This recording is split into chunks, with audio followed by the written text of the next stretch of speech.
Now, there are really three main ways that you can be growing strawberries. The first one is by seed. And I really don't suggest this because it's a lot harder to do and it's not as successful. But if you actually start with your own strawberry plant, your strawberry plant is going to help you produce enough strawberries that you should never have to buy strawberries ever again. And we'll talk about how you can actually get those strawberries.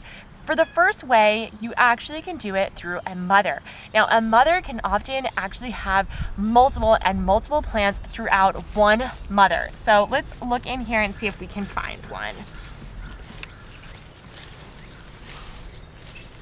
Along the edge, I mean, I see some. Here's a great example of a mother that has multiple different plants coming out of one mother. So what we can do here is we can actually pull this out and separate this. It looks like there's around 3 strawberry plants here. So I'm gonna pull them out and separate these out so that I can go ahead and put them into planters to sell. Now, what's really neat about strawberries is they actually don't mind if you play around with their roots too much. It actually does help them.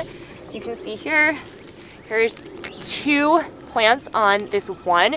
So I'm just gonna lightly pull the roots apart. It actually wasn't even that hard. I didn't break anything. And I'm gonna replant these into some planters here.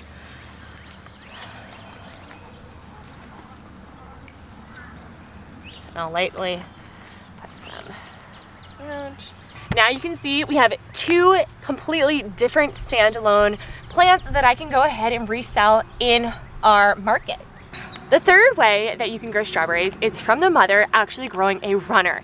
And let's see if we can find a runner here, but usually the runner will run over to a secondary plant and that will start to grow its own. So let me identify some here.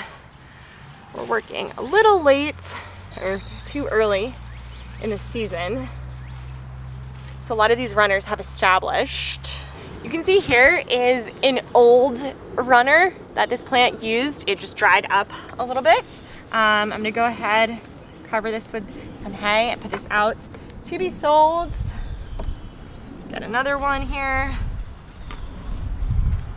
I'm gonna say that I'll probably end up selling these for around $2 a pop at our sale. Maybe $3, but I feel like $2 is pretty fair and hopefully they will sell pretty quickly. I'm gonna go ahead and plant some more of these